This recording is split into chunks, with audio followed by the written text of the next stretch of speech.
ஞாயிறு மாலை இயேசு கிறிஸ்து வருகையிலே நாம் பலன்களை பெற்றுக்கொள்ள பொறுமை நமக்கு ரொம்ப தேவை என்றும், எந்தெந்த காரியத்திலே நாம் பொறுமையாய் இருக்க வேண்டும் என்று கர்த்தருடைய ஆவியானவர் நம்மோடு பேசினார்.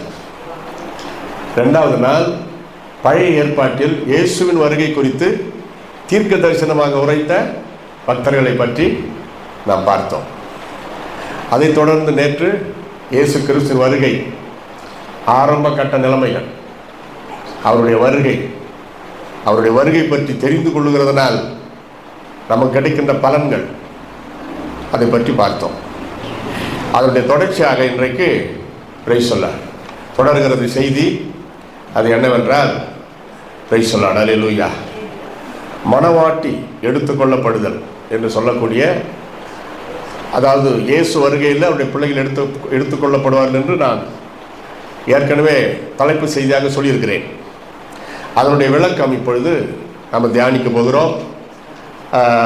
வசனத்தை நோட் பண்ணி வச்சிருக்கிறதுனால, அதை பார்த்து சொல்ல வேண்டியதாக இருக்கிறதுனால நீங்களும் பொறுமையாக கேட்டு இதயத்தில் பதித்து கொள்ளுங்கள்.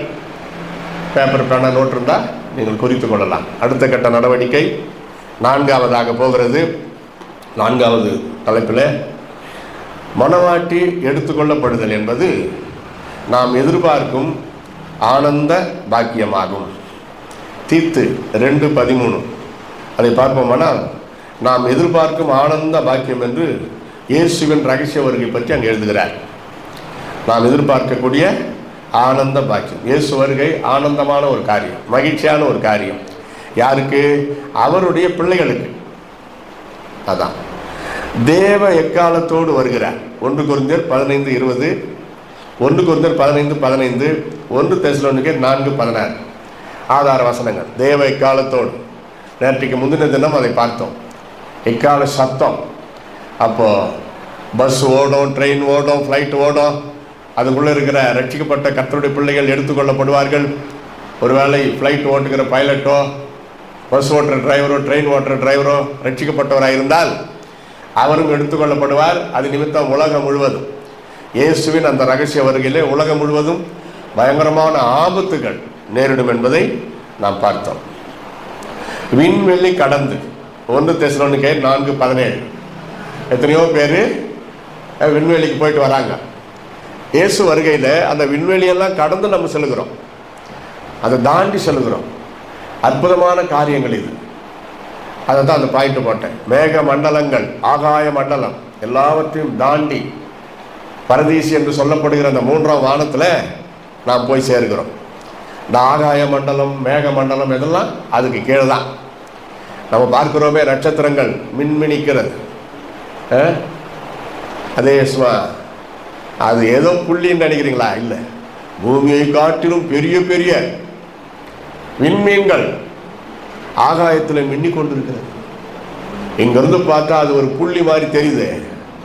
அப்போ அது எவ்வளோ தூரத்தில் இருந்தால் அப்படி தெரியும். எவ்வளோ தூரத்தில் இருந்தால் அது புள்ளி மாதிரி தெரியும். அதையெல்லாம் தாண்டி பல கோடி மைல்கள், லட்சக்கணக்கான பல கோடி மைல்கள் தாண்டி ஒரு நொடியில் நம்ம போய் சேரும். அதான் அற்புதம்.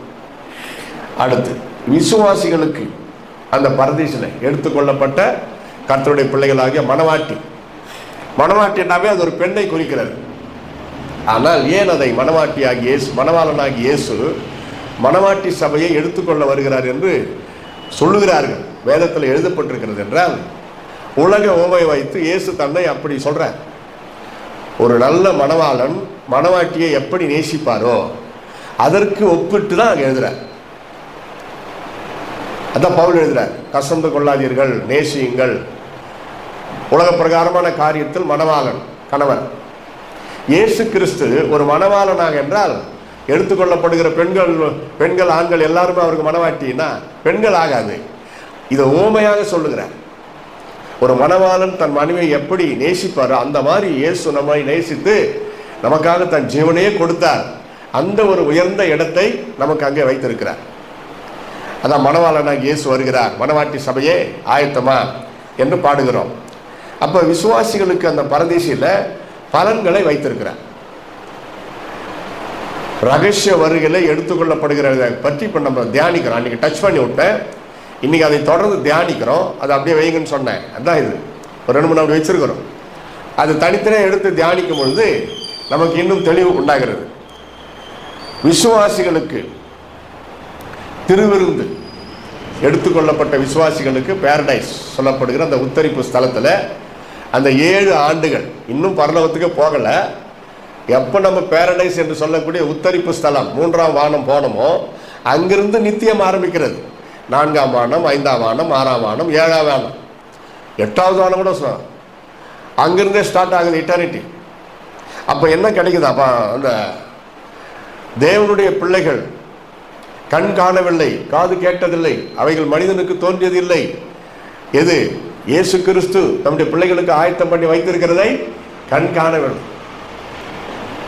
1 கொரிந்தியர் 19 நாம் படிக்கிறோம். அப்போ பரதீசில் 7 ஆண்டுகள் நாம் வேதத்தில் எழுதப்பட்டது மட்டும் நம்ம தியானிக்கும் பொழுது அந்த பரதீசில் திருவிருந்து ஆராதனை நமக்கு அங்கே இருக்கிறது. சொல்றதை அப்படியே ஏற்றுக்கொள்ளணும், நம்பணும், அவ்வளோதான். பல கோடி பக்தர்கள் பரிசுத்தவான்கள் வந்திருக்கிற அந்த நித்தியத்தில் திருவிருந்துக்கு எவ்வளோ திராட்சை ரசம் தேவைப்படும், இல்லை எவ்வளோ ரொட்டி தேவைப்படும். அப்படி யோசனை பண்ணிக்கிட்டு ஆராய்ச்சி பண்ணி ஒரு மாதிரி ஆயிடக்கூடாது. அது மோட்ச பேரின்பம், நித்தியம். ஆண்டவர் அப்படி கை நீட்டினா எல்லாமே அங்கே நடக்கும், அங்கே உண்டாகும். அதனால அதை பற்றி ஆராய்ச்சி பண்ணக்கூடாது. அதான் எழுதிட்டார் பவுல், கண் காணவில்லை, காது கேட்டதில்லை, அவைகள் மனிதனுடைய இருதயத்தில் தோன்றியதும் இல்லை. அதை தொடர்ந்து பார்ப்பீர்களே. ஆனால் இதுதான் ரொம்ப முக்கியம், கர்த்தருடைய பிள்ளைகள் கேட்க வேண்டிய ஒரு காரியம். ஜீவ கிரீடம் வெளிப்படுத்தல் 2:10, யாக்கோபு 1:12. இந்த 2 வசனமும் ஆண்டவர் நமக்கு ஜீவ கிரீடத்தை வைத்திருக்கிறார் என்று குறிப்பிடுகிறது. அது யாருக்குன்னா இரத்த சாட்சியாய் கிறிஸ்துவுக்காக மரிக்கிறவர்கள். ஆரம்ப காலம் முதல் இன்று வரை, இயேசு வரும் வரை இயேசுக்காக இரத்த சாட்சியாய் மரித்தவர்களுக்கு இந்த ஜீவ கிரீடத்தை ஆண்டவர் அங்கே வைத்திருக்கிறார். யாக்கோபுல படிக்கிறோம் 1:12, சோதனைகளை சகித்தவர்கள் பாக்கியவான், அவன் உத்தமன் என்று விளங்கின பின்பு தேவன் தாம் வாக்குத்தத்தம் பண்ணின ஜீவ கிரீடத்தை அவன் பெறுவான். பாருங்க எவ்வளோ நம்ம செய்கிற சின்ன சின்ன காரியம் ஆண்டவர் நமக்கு அங்கே பெரிய காரியங்களை ஆயத்தப்படுத்துகிறார். கஷ்டப்பட்டு பாடுபட்டு ரத்த வேர்வை சிந்தி உழைக்கணும் ஆண்டவருக்காக, அப்படி இருக்கலாம். அதுக்கு இன்னும் அதிகம் இருக்குது. Simple and very nice. யார் யாருக்கு? இரத்த சாட்சியாய் மரித்த கர்த்தருடைய பிள்ளைகளுக்கு, இரத்த சாட்சியாய் வாழ்கிற கர்த்தருடைய பிள்ளைகள். சாது சுந்தர் சிங் சொன்னார், இந்தியாவின் முதல் அப்போஸ்தலர் சாது சுந்தர் சிங் என்ன சொன்னார்? இரத்த சாட்சியாய் மரிப்பது எளிது, ஏனென்றால் அந்த நாளிலே உடனே மரணம் வந்து விடுகிறது. மரிக்கிறோம், கட்டுறாங்க, குத்துறாங்க, எரிக்கிறாங்க, அந்த குறிப்பிட்ட நேரம் தான் அந்த வேதனை. அது இரத்த சாட்சியாக மரிக்கிறப்ப ஆண்டவரே ஒரு இன்ப உணர்வை கொடுத்து அந்த வேதனையும் கூட மறக்க செய்து விடுகிறார். ஸ்தேவானை கல்லெறிகிற பொழுது மற்றவர்கள் தான் பல்லை கடித்து கொண்டு கற்களை எரிகிறார்கள், ஸ்தேவானுடைய முகமும் பிரகாசமாக இருக்கிறது. அவர் வேதனைப்பட்ட மாதிரியே தெரியவில்லை. இயேசுவே இவர்கள் இரத்தப்பழி இவர்கள் மேல் சுமத்தாதிரும் என்று சொல்லி நித்திரை அடைந்தான். அப்போ சொல்றத படிக்கும். அப்போ இரத்த சாட்சியாக மரிக்கிறவர்களுக்கு ஆண்டவரே ஒரு பலனை தருகிறார். அந்த மரிக்கிற நேரத்தில் ஆண்டவரே முத்தமிடுவாராம். அந்த சேவானுக்கு அவர்கள் எரிந்த ஒவ்வொரு கற்களும் இயேசு முத்தம் கொடுத்த மாதிரி இருந்ததாம், வரலாறு சொல்லுது. அதான் வெளிப்பாடுகள். அதனால இரத்த சாட்சியாய் மரிக்கிறவர்களுக்கு மட்டுமல்ல, இரத்த சாட்சியாய் வாழ்கிறவர்கள். எத்தனை அவமானம் ஒரு மனுஷனுக்கு! எத்தனை போராட்டம் பிரச்சனை வந்தாலும் பரவாயில்ல, அவமானம். 20 பேர் 50 பேர் 100 பேருக்கு முன்னாடி ஒருத்தரை கேவலமா அவமானமா பேசுனா அந்த தனித்து நிற்கிற அந்த பெண்ணுக்கு அல்லது ஆணுக்கோ எப்படி இருக்கும்? அங்கே கூட கர்த்தரை ஸ்தோத்திரம் பண்ணுறாங்க பாருங்க. இதுதான் இரத்த சாட்சியாய் வாழ்கிற ஒரு வாழ்க்கை.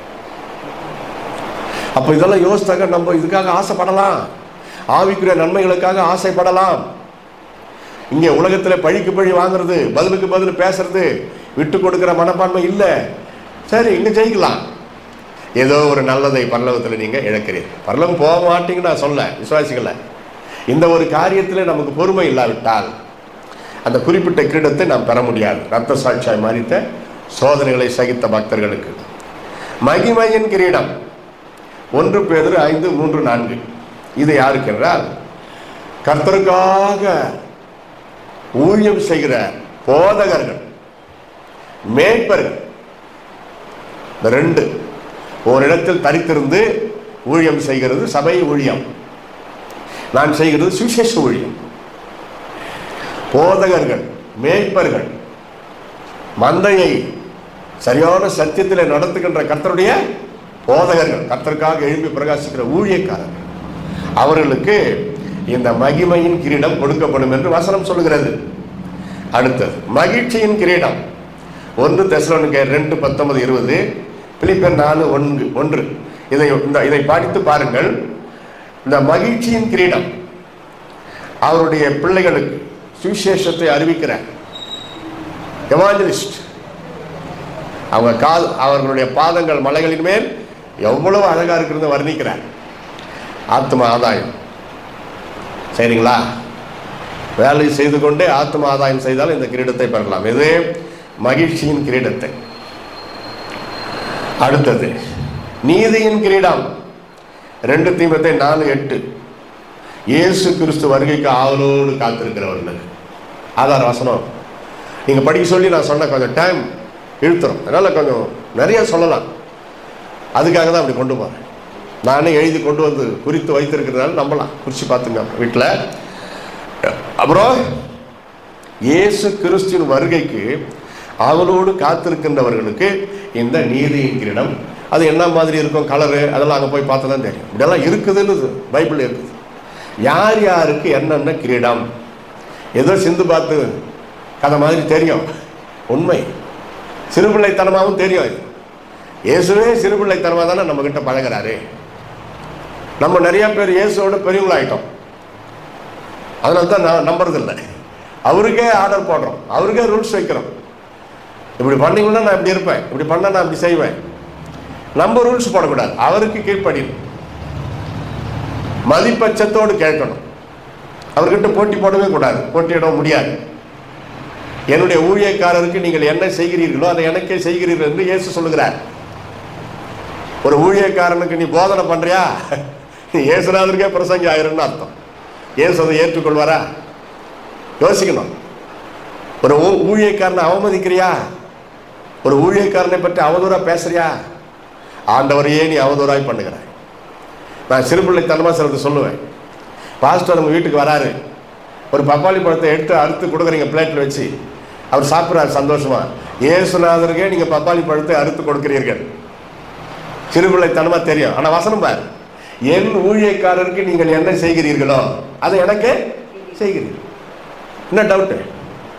ஊழியக்காரர் மனம் நோக அவர்களை பேசி சர்ச்சு கூட வராம, என்ன சிஸ்டர் போன வாரம் உங்க சர்ச்சு தான் பேசணும், நீங்க அங்க காணவில்லையே அப்படின்னு கேட்பேன். எங்க ஏரியாவில் எனக்கும் பாஸ்டருக்கும் ஒரு இது,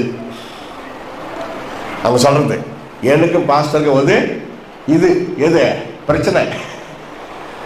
அவரு எனக்குன்னே பண்றாரு. இது ஏற்றுக்கொள்ளக்கூடியதா? ஆலயத்திற்கு வந்திருக்கிற உனக்காக போதகர் மூலமா ஆண்டவர் பேசாமல், ஆலயத்திற்கு வராத ஒரு தாத்தா வீட்டுல கட்டில படுத்தன இருப்பாரு, அவர்கிட்ட பேசுவாரு. யோசித்து பாருங்க. எனக்குன்னே பேசுறாருன்னா அப்ப தப்பு உண்மையில தான் இருக்குது. இப்போ ஒருத்தன் பைபிளே படிக்கிறதுக்கு முடியல, பைபிள் படிக்க மாட்டான், பைபிளை வெறுக்கிறான், பைபிளை பற்றி குறை சொல்றான்ல, குறை பைபிள்ல கிடையாது, சொல்றவங்கிட்ட தான் இருக்குது. அப்படிதான் நம்ம நினைக்கணும். நீங்கள் இயேசுவை நேசிக்கிறது உண்மையானால் உங்கள் சொந்த திருச்சபையின் போதகர், மற்ற போதகர்கள், சுவிசேஷகர்கள், மிஷனரிகள் யாரா இருந்தாலும் அவர்களை கனம் பண்ணணும். அல்லேலூயா சொல்லுங்க. பாருங்க, அழகா இருக்குது. நீதியின் கிரீடம். இயேசு வருகைக்கு அவளோடு யார் காத்திருப்பாங்க? கரை திரை இல்லாத பக்தர்கள், பெண்கள், ஆண்கள், பரிசுத்தவான்கள், பரிசுத்தவாட்டிகள். இயேசு கிறிஸ்து மேல குற்றம் கண்டுபிடிக்க கூடாது, அது நமக்கு சரியில்லைன்றவங்க ஊழியக்காரர் மேலேயும் குற்றம் கண்டுபிடிக்க கூடாது. ஒருவேளை அவர்களிடத்துல குறைகள் இருந்தாலும் அதற்காக நீங்கள் பர்சனலா ஜெபம் பண்ணுங்க, கர்த்தர் மாற்றுவார். உபதேசிக்கவோ அவங்களை எதிர்த்து நிற்கவோ, சர்ச்சை விட்டு நின்றுட்டு கட் பண்ணிட்டு வீட்டில் நான் ஆராதிக்கிறேன்னு சொல்றதெல்லாம் சரியான கிறிஸ்தவ வாழ்க்கை அல்ல. யோசிக்கணும். நிறைய பேர் நான் பார்த்துருக்கிறேன், என்னன்னு தெரியல பிரதர், அது என்னன்னு தெரியல, அவருக்கு எங்களுக்கு ஒத்து வரல, நாங்கள் சர்ச்சுக்கு போகிறது நிறுத்தி. இது ஒரு பெருமையா? வீட்லேயே நாங்கள் ஆண்டவரை ஆராதிக்கிறோம், இது ஒன்றும் பெருமையா? யோசிங்க. வேற சர்ச்சுக்காவது போயிடணுமா இல்லையா? பாதி தண்டனை என்ன குறையும்? இந்த திருச்சபையில என்ன குறை? கர்த்தருடைய வார்த்தை, முழு நேர சுவிசேஷம் அறிவிக்க, பூரண சுவிசேஷம் அறிவிக்கிற ஒரு திருச்சபை. நேற்றே சொன்னேன், எந்த நேரத்தில் அவருக்கு ஃபோன் பண்ணாலும் உடனே ஓடுறாரு ஜெபிக்கிறதுக்கு, பாதி ராத்திரியில் கூட ஓடுறாரு. அப்படியாப்பட்ட ஒரு ஆவிக்குரிய தகப்பனாக, மேய்ப்பராக உங்களுக்கு ஒரு அருமையான போதகர் அம்மாவை கர்த்தர் கொடுத்திருக்கிறார். அல்லே சொல்லுங்க, அல்லேலூயா. மனிதர்கள் தானே, அவங்களுக்கும் தலைவலி வராதா? அவங்களுக்கும் சளி பிடிக்காதா? அவங்களுக்கும் பிரச்சனை வராதா? அவங்களுக்கும் கோபம் வராதா? பாஸ்டரான் சில இடத்துல சொல்லுவாங்க, பாஸ்டரான் ஊழியக்காரன் சும்மாவே கோபம் வருது. சரி, மனிதர் தானே அவரும் ஊழியக்காரன், தேவனுடைய வேலைக்காரனா இருக்கிறார். யோசித்து பாருங்க. கிறிஸ்து சபைக்கு தலையாக இருக்கிறார். அப்ப அது எப்படி கொடுக்குறாரு பாருங்க. போதகரை கிறிஸ்து கூப்பிட்டு அங்க எழுதுறாரு. கிறிஸ்து எங்க வந்து பிரசங்கம் பண்றாரு. சபையை நடத்துறது இயேசுவை வந்து இங்க வாரம் ஃபுல்லா இங்க உட்காந்து நடத்திட்டு சாப்பிட்டு இங்க உட்காந்துக்கிறாரு. இயேசு கிறிஸ்து வந்து அவருக்கு பதிலான போதகரை வைத்திருக்கிறார். அப்ப கிறிஸ்து சபைக்கு தலையா இருக்கிறாருன்னா போதகரை கிறிஸ்துக்கு ஒப்பிட்டு எழுதுகிறார் பக்தன். அப்ப நீ ஊழியக்காரருக்கு நன்மை செய்கிறாயா? அவருக்காக ஜெபிக்கிறாயா? அவருக்காக நீ பரிந்து பேசுகிறாயா? நீ ஆண்டவரையே நேசிக்கிறாய். அதுதான் மகிழ்ச்சியான ஒரு காரியம். அப்படிப்பட்டவங்க தான் இயேசு வருகைக்கு அவனோடு காத்திருக்க முடியும். அடுத்து, அழிவில்லாத கிரீடம். போர் அடிக்குதா? இந்த பைபிள் ஸ்டடி அப்படிதான் தெரியும். இதை கிரகிக்கணும். 1 கொரிந்தியர் 9:25-27 படிச்சு பார்த்தீங்கன்னா குறிச்சிங்க. மாம்ச இச்சைகளை மேற்கொண்டு, கவனி, மாம்ச இச்சைகளை மேற்கொண்டு, ஆபாசங்களை மேற்கொண்டு, அசுத்தங்களை மேற்கொண்டு, கர்த்தருக்கு பிரியமில்லாத லஸ்ட், லவ், அன்பை குறித்து நான் குறை சொல்லவில்லை. God is love, அப்படிதான் இருக்குது பைபிள்ல. God is love, but what about you? தேவன் அன்பாகவே இருக்கிறார், நீ எப்படி இருக்கிறாய்? அன்பு என்ற போர்வையிலே வேறே இச்சை, தவறான நோக்கங்கள், உலகம் ஃபுல்லா இருக்குது இந்த lost thing, vanity. My dear son and daughter, you never give up your soul for vanity, life and life. என் மகனே, உன் ஆத்மாவை மாயைக்கும் பொய்க்கும் விட்டு கொடுக்காது. சிலர் பயத்துல கோபத்துல நம்ம ஜெயிக்கணும்னு சொல்லி போய் சொல்லுவாங்க. அங்கதான் நீங்க தோற்கடிக்கப்படணும். அங்கதான் நீங்க தோற்கடிக்கப்படணும். நீங்கள் தப்பு செய்தது உண்மையானால் பயத்துல படபடப்புல கூட போய் சொல்லக்கூடாது. அப்படியே வெட்கப்பட்டாலும் பரவாயில்ல, ஆமா நான் பண்ணது தப்பு தான், அங்கதான் உனக்கு பரலோகத்துல பலன் இருக்குது. அல்லே சொல்லுங்க, அல்லேலூயா. பொய் சொல்லி தப்பித்துக் கொள்ளுகிறதை விட உண்மையை சொல்லி தண்டனை பெற்றுக் கொள்வது நல்லது. உலகத்திலே உன் கணக்கு முடியுது. பெற்றோர் தங்கள் பிள்ளைகளுக்கு செய்ய வேண்டிய கணக்கு தான் கடமை செய்யும். பிள்ளைகளும் தங்கள் பெற்றோருக்கு செய்ய வேண்டிய கணக்கை செய்யும். இதான் வாழ்க்கை. ஒரு மனைவி தன் கணவனுக்கு செய்ய வேண்டிய கடமைகளை செய்யும். ஒரு கணவர் தன் மனைவிக்கு செய்ய வேண்டிய கடமைகளை செய்யும். இது மீறினால் அது கிறிஸ்தவ குடும்பமே அல்ல. சாப்பாட்டு விஷயத்துல கூட சரி. இந்த ஒரு குறிப்பிட்ட ஆகாரம் தான் எனக்கு வேணும்னா அது மாம்ச இச்சை. பைபிள் இருக்குத, ஏசப்பா சொல்றேன், உங்கள் இருதயம் பெரும் திண்டியினாலும் லௌகீக கவலைகளினாலும் பாரம் அடையாதபடி, நினையாத நேரத்தில் அந்த நாள் வராதபடி ஜாக்கிரதையா இருங்கள். அங்கேயா பெருந்திண்டி சேர்த்தாங்க. நம்ம சாப்பிட்றது ஏசப்பாவுக்கு பிடிக்கலையா? அப்படி இல்லை.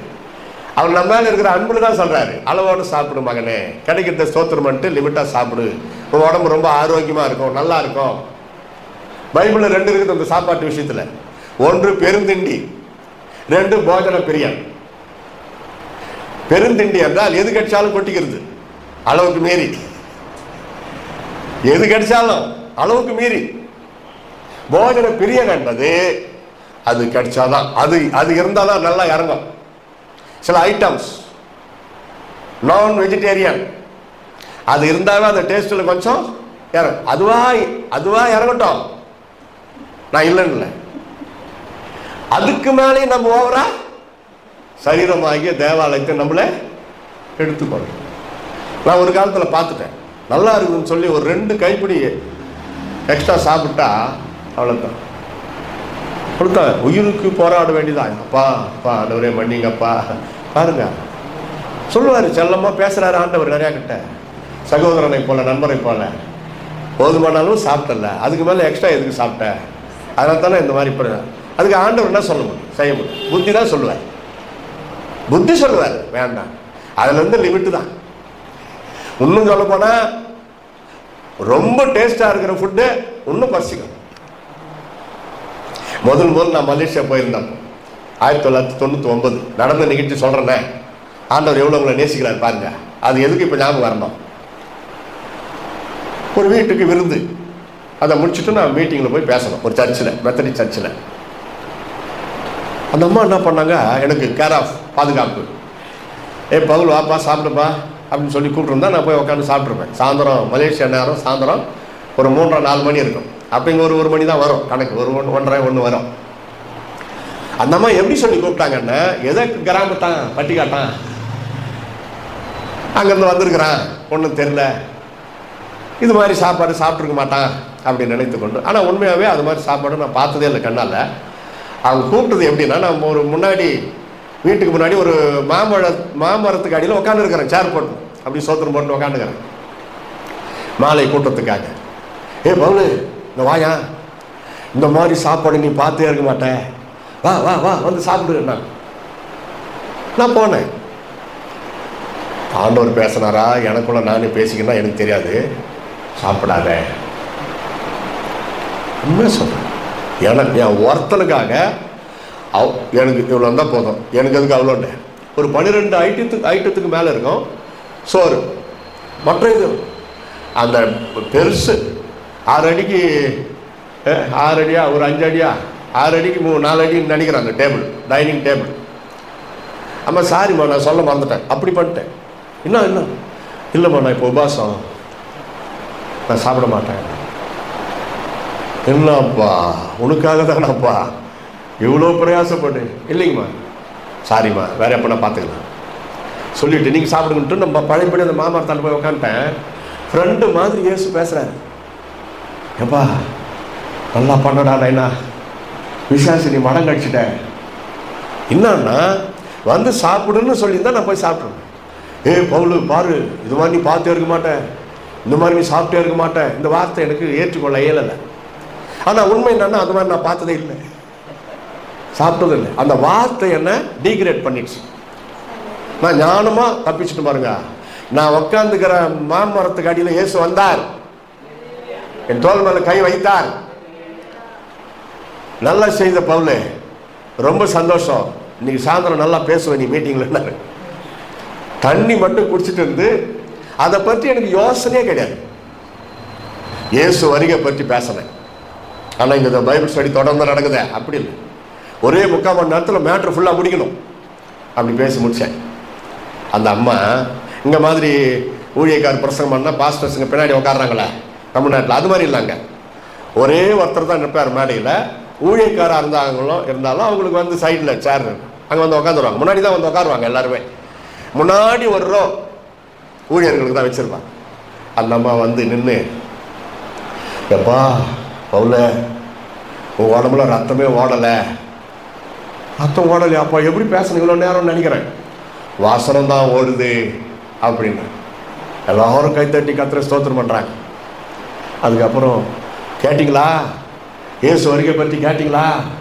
பயமாக இருக்குதுல்ல, யோசித்து பாருங்க. அந்த அம்மா பயந்துருச்சு, யோசித்து பாருங்க அப்படின்னாங்க. கன்க்ளூஷன் அவங்க அதான் பண்ணி முடிச்சாங்க. அதற்கு பிறகு பாருங்க, நான் என்ன சொன்னாலும் அப்படி கீழ்ப்படிவேன், பயப்படுவேன். அப்படி ஆண்டவர் மாத்தின. அப்புறம் எதனாலன்னா அந்த போஜன பிரியனா இராதே, மாம்ச பிரிந்தினிக்காரனா இராதே, டேஸ்ட்டுக்காக போகாதே. ஒரு ஐஸ்வர்யவான் வீட்டுக்கு விருந்துக்கு போனாலும் தொண்டையில கத்தி வை அப்படின்னு அர்த்தராத, அது ஓமை. கூட ஒரு கத்தி எடுத்துன்னு போ, அதெல்லாம் அதான் கட்டுப்பாடு. பயந்து அப்படியே கீழ்ப்படுகிறாதீங்க, உயிரோடு இறங்க முடியாது. அப்புறம் அதனால்தான் அழிவில்லாத கிரீடம், மாம்ச இச்சைகளை மேற்கொண்டு வெற்றியுள்ள ஒரு வாழ்க்கை வாழ்கிற கர்த்தருடைய பிள்ளைகளுக்கு 1 கொரிந்தியர் 9, 25, 26, 27. அதனால கஞ்சியா சோத்திரம் போட்டு கூழ் கேள்விப்பட்டுக்கிறீங்களா? எங்க தமிழ்நாடு தான் இது. எங்க ஊர் பக்கம், நான் மலேசியா நினைச்சிட்டு பேசுகிறேன். எங்க ஊர் பக்கம் கூழ் ஏசா யாக்கோபு கிட்ட வாங்கி குடிச்சிட்டாரு. சேஷ்ட புத்திர பாகத்தையே வித்துவிட்டு கூழ் களி பார்த்துக்கிறீங்களா? களி கூர்ந்துடுவோம். உண்மையாவே அது சாப்பிட்டா களி கூறலாம். பிபி சுகர் எல்லாம் தூக்கிடும், எடுத்துடும். நல்லா ரிலாக்ஸா இருக்கும் உடம்பு. கர்த்தருடைய பரிசுத்த நாமத்துக்கு ஸ்தோத்திரம் சொல்லுங்க. என்னென்ன கிரீடம் சொல்லுங்க? ஜீவ கிரீடம், மகிமையின் கிரீடம், மகிழ்ச்சியின் கிரீடம், நீதியின் கிரீடம், அழிவில்லாத கிரீடம்.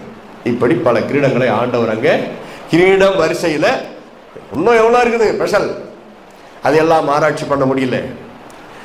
அடுத்து ஆட்டுக்குட்டியானவரின் திருமணம், வெளிப்படுத்தல் 19, 7, 8, 9. அங்கங்க நம்ம தமிழ்நாட்டில் பெண் வீட்டுக்காரர்கிட்ட கேட்பாங்க, எவ்வளோ தரீங்க? நம்ம தமிழ்நாட்டை பிடிச்ச சாபம். வட இந்தியாவில் கூட இது கிடையாது, வெளிநாடுகளில் கூட இது கிடையாது. இதே தமிழ்நாட்டில் ஒரு சில குடும்பங்கள் வாங்கறதில்லை.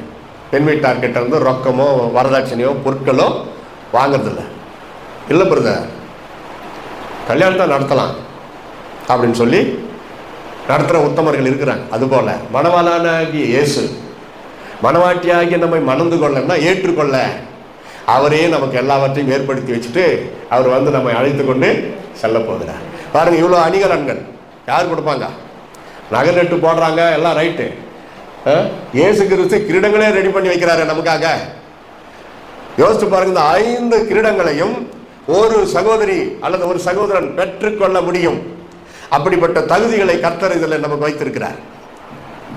நீங்க ஒண்ணுமே செய்யாவிட்டால் கூட ஒண்ணு இருக்குது பாத்தீங்களா? இயேசு வருகைக்கு அவளோடு காத்திருப்போர், நீதியின் கிரீடம். இதுல பாருங்க, ஏதாவது கஷ்டப்பட்டு பாடுபட்டு உழைக்கணும் இல்லை. ஒண்ணுமே நீங்க செய்யாவிட்டாலும் இயேசு வருகைக்கு ஆவலோடு காத்திருப்போம்னா அவ்வளோ பரிசுத்தம். ஜெபம், வேத வாசிப்பு, நடக்கை. If your money lost, nothing lost. If your health lost, something lost. But if your character lost, everything lost. All things lost. உன் பணத்தை நீ இழந்தால் நீ எதையுமே இழக்கவில்லை. அது வரும். பணம் இருப்பதை இழப்பதற்காக தான். உன் சுகத்தை இழந்தால் கொஞ்சம் இழக்கிறாய், சந்தோஷத்தை கொஞ்சம் இழக்கிறாய். டைபாய்டு, காய்ச்சல், பயங்கரமான நோய்கள், அப்போ நம்ம சிரிக்க முடியாது, அந்த வேதனை தாங்க முடியாது. ஆனால் சுகமாயிட்ட பிறகு மீண்டும் அந்த சந்தோஷம் அடைகிறாய். ஆனா உன் நடக்கை இழந்தால் அவ்வளவுதான். Everything last. என்னதான் நீ அதுக்கப்புறம் திருந்தி ரட்சிக்கப்பட்டு ஒப்பு கொடுத்து பக்தியா வாழ்வு, சோத்திரம், ஜபம், ரைட்டு, கர்த்தர் அங்கீகரிக்கிறார். சமுதாயத்திலே ஒரு கரும்புள்ளி. அது வேற டக்குன்னு பெரியவங்க சேர்ந்து அடக்கி வேண்டாம் விட்டுருங்க, இதை பெருசுப்படுத்த வேண்டாம்னு சொல்லி அவங்க உண்மையாகவே பாக்கியவான்கள். திரளான அன்பு திரளான பாவங்களை உண்மையாகவே அவங்களுக்கு பரலோகத்தில் பலன் நிறையா இருக்குது. அந்த சகோதரியோ அல்லது அந்த சகோதரனோ செஞ்ச அந்த தப்பை, அந்த குறைய டம்மட்டும் போட்டு அடிச்சு எல்லாருக்கும் சொல்லி வாட்ஸ்அப்ல பேஸ்புக்ல எல்லாம் போட்டு அவங்க மானத்தை வாங்கி அவளை தலைகுனியே செய்யறப்போ இயேசு கிறிஸ்துவே மன்னிச்சுட்டாலும் உலகம் எப்படி இருக்குது பாத்தீங்களா? அதனாலதான் தொடாதே, கிட்ட போகாதே, ஓடு. வசனத்தை எப்ப படிச்சியோ தப்பான காரியங்களை விட்டு ஓடு. அதான் ஏசப்பா சொல்றார், கர்த்தருக்கு பிடிக்காத எந்த காரியத்திலும் நாம் தலையிடவே கூடாது. இப்படியாக ஆட்டுக்குட்டியானவரின் திருமண விருந்து, மணவாட்டி எடுத்துக்கொள்ளப்படுதல் இன்றைக்கு ஆண்டவர் நம்மோடு பேசிக் கொண்டிருக்கிறார். அப்புறம் பாருங்க, பரலோகத்துல பாரடைஸ் அண்ட் ஹெவன் ரெண்டுலையுமே இந்த சிறப்பு அம்சங்கள். ஜீவ விருட்சத்தின் கனி, பழங்கள் அங்க கூட இருக்குது. 2ஆம் மரணம் இல்லை. எடுத்துக்கொள்ளப்பட்ட பக்தர்களுக்கு 2ஆம் மரணம் இல்லை. மன்னா பரலோக மன்னா பூமிக்கே ஒரு காலகட்டத்தில் பொழிந்தது இஸ்ரவேல் மக்களுக்கு வனாந்தரத்தில். எப்படி அது வானத்திலிருந்து கீழே பூமியில பொழிந்தது, அங்க இருக்குது. பரலோகத்தில் அந்த மண்ணா இருக்குது, அது ஒரு ஆகாரம்.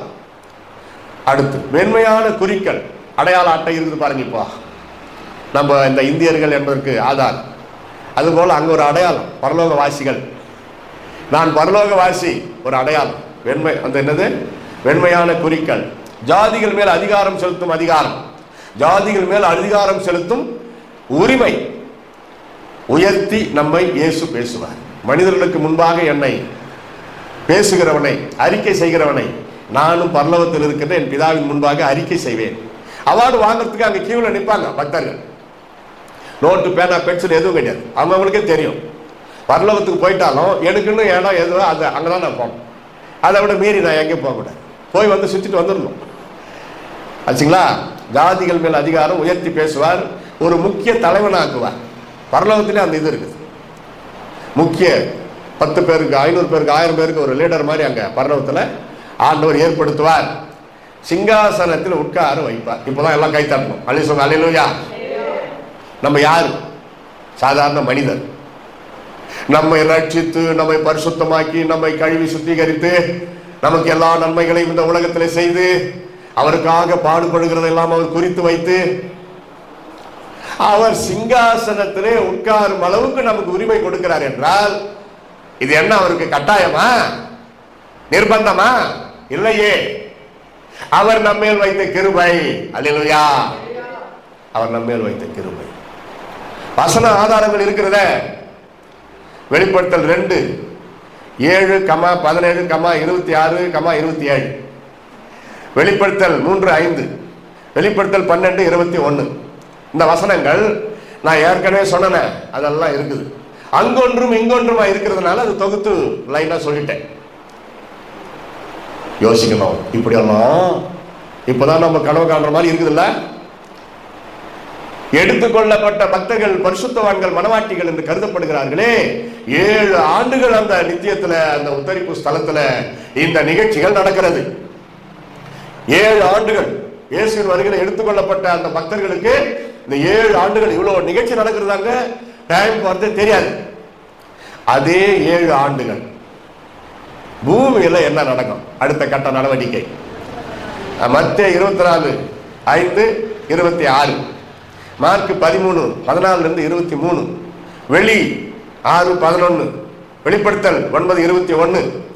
இந்த வசனம் எல்லாம் சொல்லுகிறது அந்த 7 ஆண்டுகள் இயேசு வந்து அவருடைய பிள்ளைகளை எடுத்துக்கொண்டு போன அதே நொடி உடனே இந்த உலகம் பிசாசின் கையில் கொடுக்கப்படுகிறது.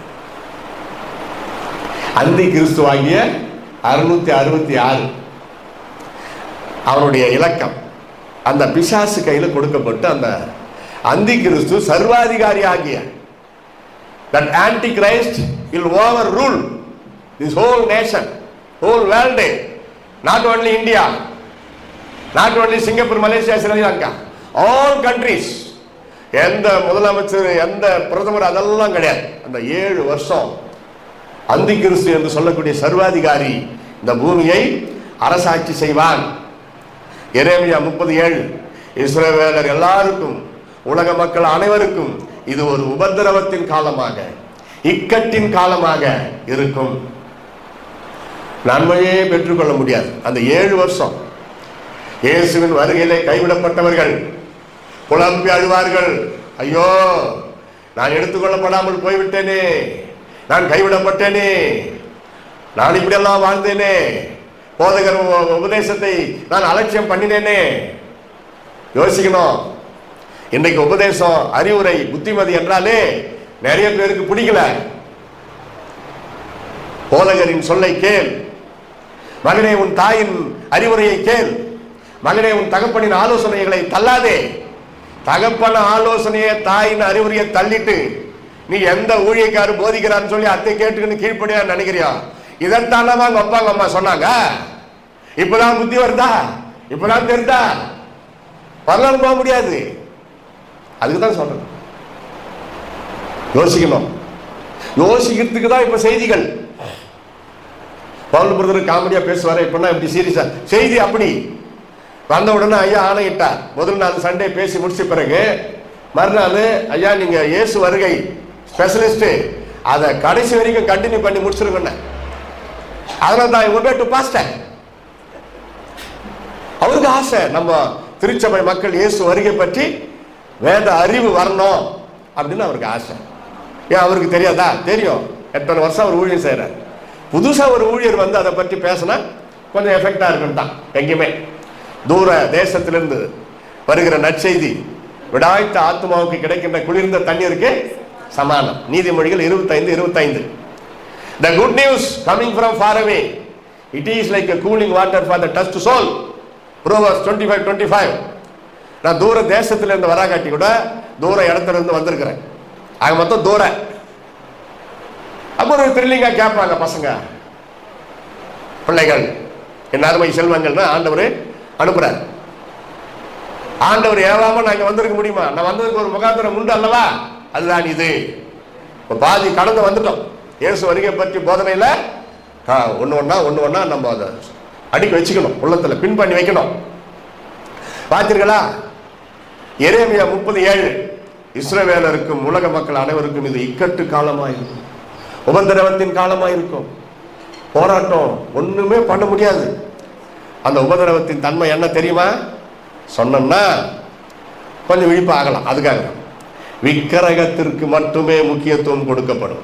அந்த 7 ஆண்டு பிசாசின் அரசாட்சியில விக்கிரகத்துக்கு, அந்த விக்கிரகம் என்ற அந்த அந்தி கிறிஸ்து இயந்திரமாய் போய் பாருங்க.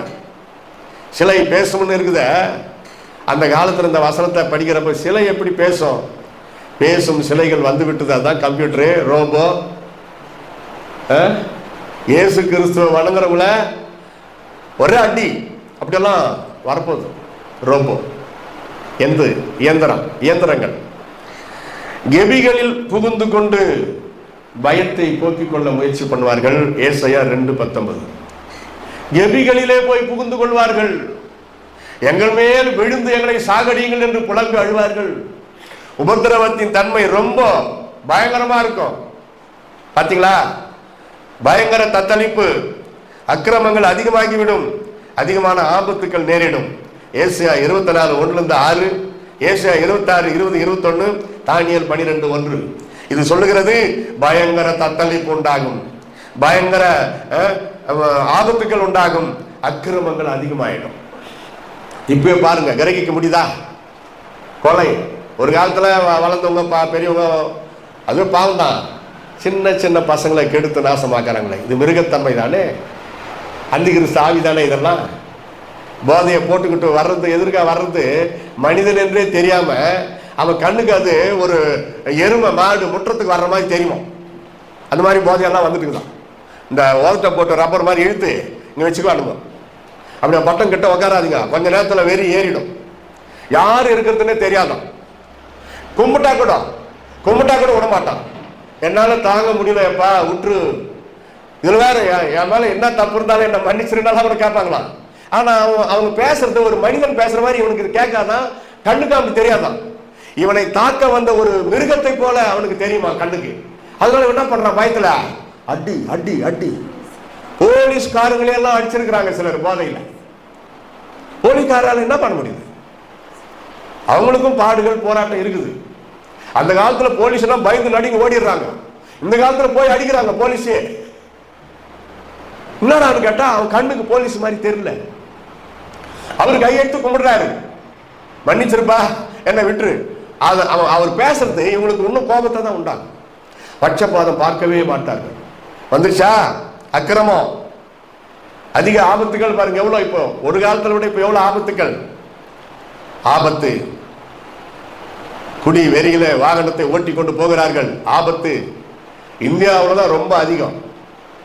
இந்தியாவில் 300 பேர் மறிக்கிறாங்கன்னு வச்சுக்கோ, ஒரு நாளைக்கு 298 பேர் போதையில தான் மறிக்கிறாங்க. பர்சன்டேஜ் இது தேவையா? யோசித்து பாருங்க. அடுத்தது சங்காரமும் தத்தளிப்பும் உண்டாங்க அந்த அந்தி கிறிஸ்துவின் 7 ஆண்டு ஆட்சியில. யோவேல் 1:15. உபத்திரவத்திலிருந்து தப்பவே முடியாது. யோவேல் 2:12. பராக்கிரமசாரியும் மனம் கசந்து அழுவான், அவன் சக்தி அவனுக்கு உதவாது. அவன் கராத்தே சக்தி அவனுக்கு பயன்படாது. மனம் கசந்து அழுவான். அப்படியா கொடுமையா நடக்கும் அந்தி கிறிஸ்து. ஒவ்வொருத்தர் வீட்டை கதவை தட்டி போய் கைவிடப்பட்ட ஒரு சிலர் கைவிடப்பட்ட பிறகு இயேசு கிறிஸ்துவை நேசிப்பாங்க, இயேசு கிறிஸ்துவ துதிப்பாங்க, ஜபம் பண்ணுவாங்க. அடுத்த அட்டம்ப்டாவது நம்ம ஜெயிச்சு பரலோகத்துக்கு போய் சேர்ந்துடணும்னு சொல்லி. ஏன்னா அடுத்த கட்டம் ஒன்று கொடுக்குறாரு. இயேசுவின் ரகசிய வருகைக்கு பிறகு கைவிடப்பட்ட மக்களுக்கு ரட்சிக்கப்பட இன்னொரு தருணம் தராரு. இந்த நாள்லயாவது வரமாட்டேன்னு சொல்லி தராரு. அப்படியாப்பட்டவங்களை கண்டுபிடித்து அவங்கள கொஞ்சம் கொஞ்சமா துன்புறுத்துவார். உடனே சுடமாட்டாரு, உடனே கொலை செய்ய மாட்டாரு. உதாரணமாக கத்தி வச்சுன்னு வரணும், பிளேடு அல்லது கத்தி, இந்த விரல வந்து பிடிப்பான். நான் தான் இயேசு, என்ன வணங்கு, இயேசு மாதிரி தான் இருப்பான். இல்ல நான் ரகசிய வருகையில கைவிடப்பட்டுட்டேன், அடுத்த அட்டம்ப்டாவது நான் போய் சேரணும் பரலோகத்துக்கு, நான் இயேசுவதான் துதிப்புன்னு சொல்றாங்கன்னு வச்சுங்க, அந்த விரல்ல ஒரு சீவு சீவுவான், ஒரு சீவு சரக்குன்னு. இப்ப சொல்லு முடியாது. அதில் பயந்துக்கிட்டு சரி நான் உன்னைய வணங்குறேன் நீ தான் இயேசுன்னு சொல்லி கும்பிடுறாங்களே, அது ஒன்றும் படுமோசம். அவ்வளோதான் அதை கந்தம். அந்த அந்தி கிறிஸ்து ஆவி அவனுக்குள்ள இறங்கணும். கிறிஸ்துவ இயேசுவை எடுத்துக்கொள்ளப்பட்ட பரிசுத்தவான்களை தூஷிப்பான், பேசி திட்டுவான். ஏன்னா அந்தி கிறிஸ்து ஆவி அதான். யார் யாருக்குள்ள தூஷிக்கிற சுபாவம், சாபம் போடுகிற சுபாவம், எரிச்சல் ஆவி, காரணத்தோடு கொஞ்சம் கோபம் 5% வரலாம், கண்டிக்கலாம். அதை கூட அவங்க ஏற்றுக்கலையா ஒத்துக்கலையா விட்டுரு, போராடி கொண்டு கிடக்காதே. சத்தியத்தை சொன்னதுனால் நான் சத்தியத்தை சொன்னதுனால் நான் சத்துருவானேனோ கேட்கிறாரு பாரு. வசனத்தை சொன்னாங்க கேலி பண்றாங்களா, வசனத்தை சொல்லாத. பன்றிகளுக்கு முன்னாடி முத்துக்களை போடாதே. இந்த சுபாவங்கள் யார் யாருக்குள் இருக்கிறதோ அவர்கள் அந்தி கிறிஸ்து ஆவி செக் பண்ணணும், ஜபம் பண்ணணும். இந்த மாதிரி ஆவி எனக்கு வேண்டாம் ஆண்டவரே கேளுங்க, யோசித்து. ஏன்னா பக்தர்கள், பரிசுத்தவான்கள், கர்த்தருக்கு பயந்து நடுங்கி ஜீவிக்கிற பரிசுத்தவான்கள், பரிசுத்த பெற்றவர்களை கூட சில நேரங்களிலே டாமினேட் பண்ணுவான் பிசாசு, ஹேண்டில் பண்ணுவான். சில நேரங்களிலே அசுத்தாவி ஹேண்டில் பண்ணும், அவங்களுக்கே தெரியாது. பரிசுத்தாவி பெற்ற தாவீத பிசாசு இச்சையில ஹேண்டில் பண்ணி அவர் விழுந்தாரு. பரிசுத்தாவி பெற்ற சவுல், பழைய ஏற்பாடு, சவுலும் தீர்க்கதரிசிகளில் ஒருவரோ என்று சொல்லும் அளவுக்கு சவுல் தீர்க்கதரிசியாக, பக்தனாக, பரிசுத்தவானாக, பொறுமையுள்ள ராஜாவாக ஆரம்ப கால கட்டத்தில் சவுல் 10 பிளஸ் பாயிண்ட், 2 மைனஸ் பாயிண்ட்ல சவுல் பிளஸ், 2 மைனஸ். சவுல் கொன்றது 1000, தாவீது கொன்றது 10000 பாட்டு பாடினார்கள் ஸ்திரீகள். இதுல மாதிரி ஸ்திரீகள் பாட்டு பாடி நடனம் ஆடினார்கள். அதான் அவரால் பொறுத்துக்க முடியல. பரவாயில்ல, நீ வயசான தாத்தா, பெண் பிள்ளைகள் ஏதோ அவரு கோலியாத்த மடங்கு அடிச்சுட்டு தலையை தூக்கிட்டு வராரு, ராஜாவே அதிரி போயிட்டாரு. அதனால ஜனங்க எல்லாரும் பாட்டு பாடி நடனம் ஆடுகிறார்கள். சவுல் கொன்றது 1000, தாவீது கொன்றது 10000. எவ்வளவு சந்தோஷப்பட்டிருக்கணும், எவ்வளவு வெகுமதிகள் கொடுத்திருக்கணும் இல்லையே. பொறாமை நாவி உள்ளத்துல வந்தது அவருக்கே தெரியாது. பொறாமை வந்துருச்சு பாருங்க. இவருடைய தேசத்துக்கு வெற்றி வாகை சூடி கொடுத்தார் தாவீது. பாராட்டுவதற்கு பதிலாக பொறாமை நாவி வந்துட்டு அந்த ஜனங்க இவரா பாராட்ட சொன்னாரு.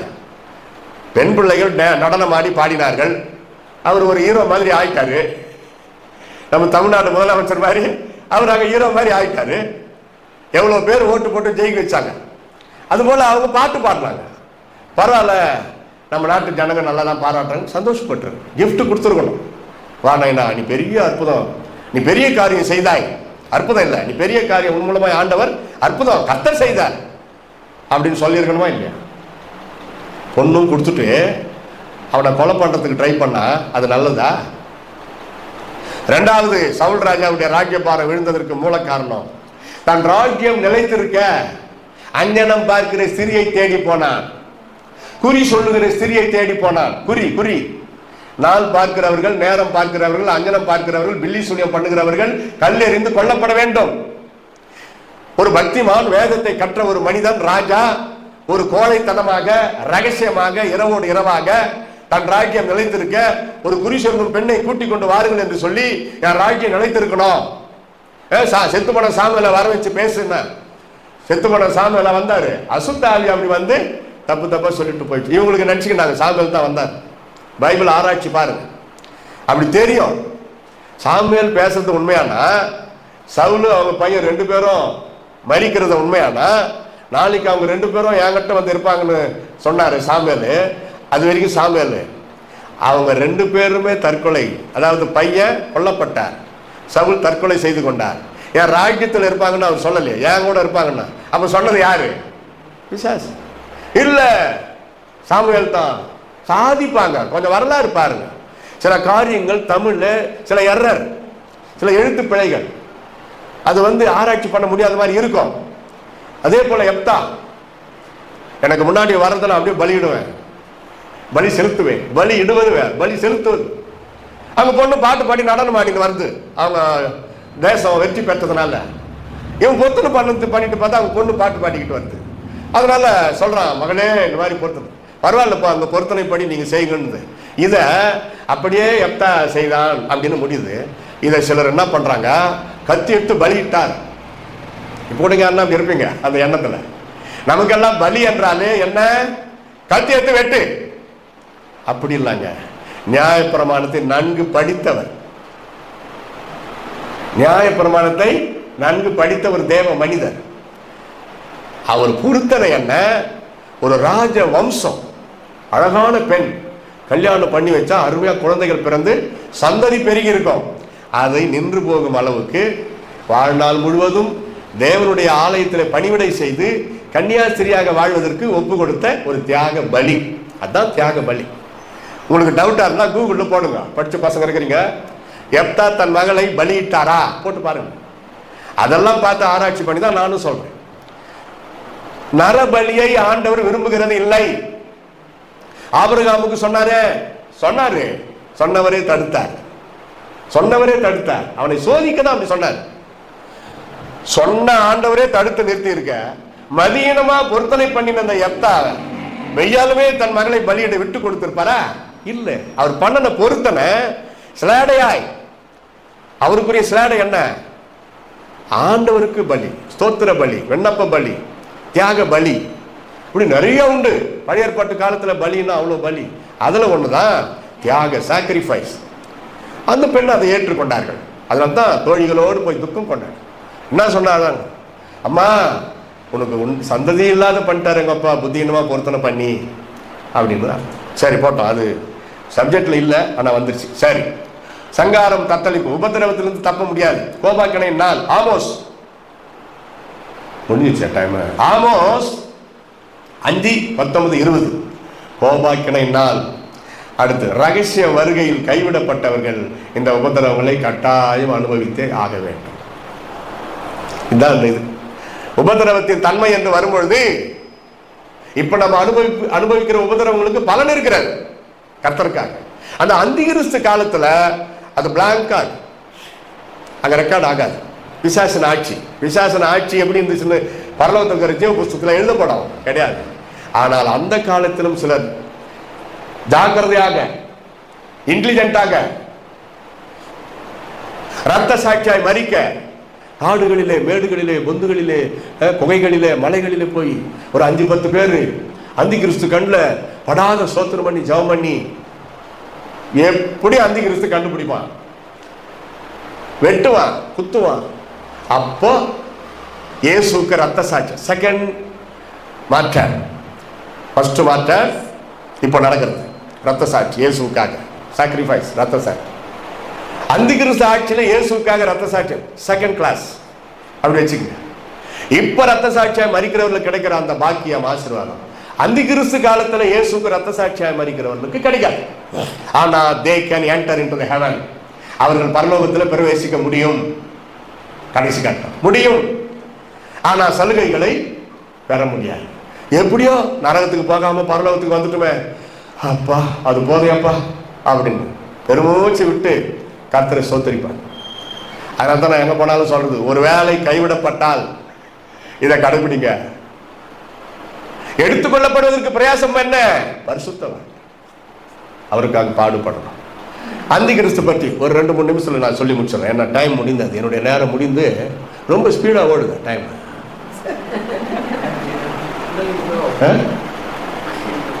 எப்பவுமே பாஸ்டர் ஐயா சொன்ன நேரம் 8:45, இன்னும் 5 நிமிஷம் இருக்குதுல்ல? சரி, சரியா இருக்கும். அந்தி கிறிஸ்து 5 நிமிஷம். யார் இந்த அந்தி கிறிஸ்து? அதிசயமான கொடிய மனிதன். அதிசயமானன்றப்ப அது ஏதோ நல்லதுன்னு நினைக்கிறோம், ஆனா கொடிய மனிதன். பி, பழைய ஏற்பாட்டில் இவனுக்கு பேரு, அந்தி கிறிஸ்துக்குன்னா பேர் வசனத்தை ஆதார் அசீரியன், ஏசாயா 10:56, ஏசாயா 30:11. பாபிலோனின் ராஜா, ஏசாயா 14:4. லூசிபர், ஏசாயா 14:12. சின்ன கொம்பு, தானியேல் 7:8, 8:9. மூர்க்க முகமுள்ள ராஜா, தானியேல் 8:23. நிர்ணயித்ததை நடத்தும் ராஜா, ஏசாயா 11:36. இதெல்லாம் ஒரு நல்ல பேரை தெரியுதா பாருங்க. அருவருப்பான், பெருமை பிடித்தவன், பொய்யனும் பொய்க்கு பிதாவும், முரட்டாட்டமான முகமே முரட்டாட்டமா இருக்கும். அதான் அந்தி கிறிஸ்து பற்றி பழைய ஏற்பாட்டு பெயர். அந்தி கிறிஸ்து பற்றி புதிய ஏற்பாட்டு பெயர்கள். பாவ மனிதன், 2 தெசை 2:3-8. சுருக்கமா சொல்றதுக்கு இப்படி எல்லாம் சொல்லுங்க. கேட்டின் மகன், அக்கிரமக்காரன், அந்தி கிறிஸ்து, 1 யோவான் 2:18. மிருகம், வெளிப்படுத்தல் 13:1-2, 1-2. புதிய ஏற்பாட்டில் அவனுக்கு பேர் கேட்டின் மகன், பாவ மனிதன், அக்கிரமக்காரன், அந்தி கிறிஸ்து, மிருகம். அதாவது மெயின் டைட்டில் அந்தி கிறிஸ்து அவனுக்கு. அதில் அவனுக்கு பேரும் அந்தி கிறிஸ்து என்ற ஒரு பெயர். இவனுடைய பேர் ஏதாவது நல்ல இதுல இந்த பேர் யாருன்னா வைக்க முடியுமா? நம்ம பாருங்க, நம்ம பசங்களுக்கு பேர பிள்ளைங்களுக்கு இந்த பேர் எதனா வைக்க முடியுமா? நிர்ணயித்ததை நடத்தும் ராஜா. அவன் நிர்ணயிக்கிறதெல்லாம் கொடுமைதான். ஆளுங்களை அனுப்பிடுவான். எங்கெங்கெல்லாம் சந்து பொந்து குகையில, மலையடி வாரத்துல, கிணத்துல, குளத்துல மௌனமா கொஞ்சம் சவுண்டோட சோதனம் பண்ணி ஜெபிக்கிறாங்க. பிடிச்சு இழுத்துட்டு வா, கொடுமைப்படுத்தும். அந்த ஒரே வைராகியத்தினார் கைவிடப்பட்டுட்டேன், இனி எப்படியாவது நான் ஏசப்பா கிட்ட போன அந்த வைராகியம் வந்துடும் அவங்களுக்குள்ள. என்ன பண்ணாலும் அந்த வேதனை வலியை பொறுத்து கொண்டு ஒரு குறிப்பிட்ட காலகட்டத்திற்குள் அவர்கள் இரத்த சாட்சியாக மரிப்பார்கள். இந்த அந்தி கிறிஸ்து பற்றி டாபிக் எடுத்ததுல இருந்தே எப்படி இருக்குது பாருங்க. 7 வருஷம் தான். அதுவும் கொடுத்துக்கிறது ஏசு தான் அவனுக்கு. ஏன்னா இந்த மாதிரி எல்லாம் ஏசு பண்ணுவாரா? அவர் செய்ய மாட்டார். என்னமோ அவங்களுக்குள்ள அக்ரிமெண்ட். 7 வருஷம் அந்தி கிறிஸ்துவாகிய பிசாசுக்கு ஒப்பு கொடுக்கப்படும். அவன் வெறி அந்த 7 வருஷத்துல என்னென்ன பண்ணணுமோ பூமியை கெடுத்து நாசமாக்கி. யோசித்து பாரு. இயேசுவுக்காக சகலத்தையும் சகித்து பொறுமையோடு பரிசுத்தமாக வாழ்ந்து இயேசுவின் ரகசிய வருகையில எடுத்துக்கொள்ளப்பட ஆசையா, அல்லது கைவிடப்பட்டு பூமியில புலம்பி அழுது ஐயோ நான் கைவிடப்பட்டேனே, புத்திமதிகளை நான் ஏற்றுக்கொள்ளாமல் போனேனே, கடிந்து கொள்ளுதலை என் மனம் அலட்சியம் பண்ணினதே, எனக்கு எதிரியா பேசுறாங்கன்னு சொல்லி நான் நினைத்தேனே, ஆண்டவருடைய கோபாக்கினை நான் உணராமல் போய்விட்டேன் என்று புலம்பி புலம்பி அழுவார். முடிக்க மனமின்றி இன்றைய நாளில் முடிக்கிறேன். மீதி இன்னும் சுவாரஸ்யமான செய்திகளோடு நாளை தொடரும். 7 மணி இருக்கலாமா? ஒரு ஜெபம் பண்ணி முடிக்கலாம். ஹல்லேலூயா, ஹல்லேலூயா, ஹல்லேலூயா, ஹல்லேலூயா. பரிசுத்தமே, பரவசமே, பரனே, சருளே, வரம்பொருளே. எல்லாருக்கும் தெரியும்ல? நல்லா மெய் மறந்து கைகளை தட்டி நல்ல சத்தமா உள்ளத்தின் ஆழத்திலிருந்து ஆண்டவரை பார்த்து பாடுவோமா? பரிசுத்தமே, பரவசமே, பரனே, சருளே, வரம்பொருளே. தேடினதா கண்டடைந்தே, தேடினதா கண்டடைந்தே, பாடின பாடல்கள் நீங்களே பணிந்தேன் என்னான் துதியே, உம்மை அன்றி யாரை வாழும். எசையா தரம்பு உள்ளம் கொண்டுவே, எசையா தரம்பு உள்ளம் கொண்டுவே. நேரு கந்திலே உம்மை அழைத்தேன், நெருங்கி உதவி எனக்கு அளித்தேன். நேரு கந்திலே உம்மை அழைத்தேன், நெருங்கி உதவி எனக்கு அளித்தேன். இசை கொண்டு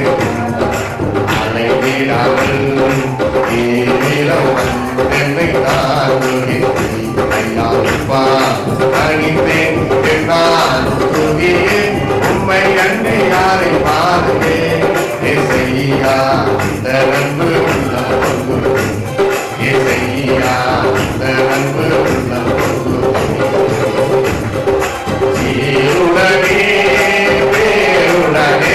Yes, come on. Once again.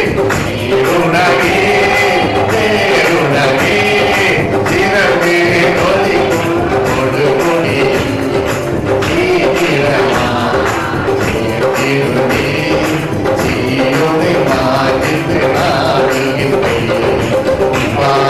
மனிதேன் என்ன துதியே உம்மை அன்றி யாரை பார்த்தேன்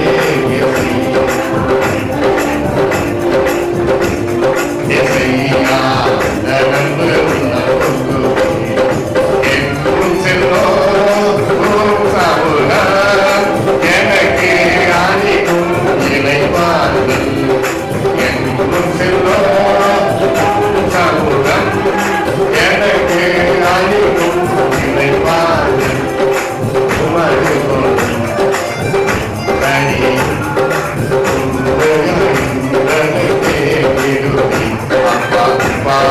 பணிந்தே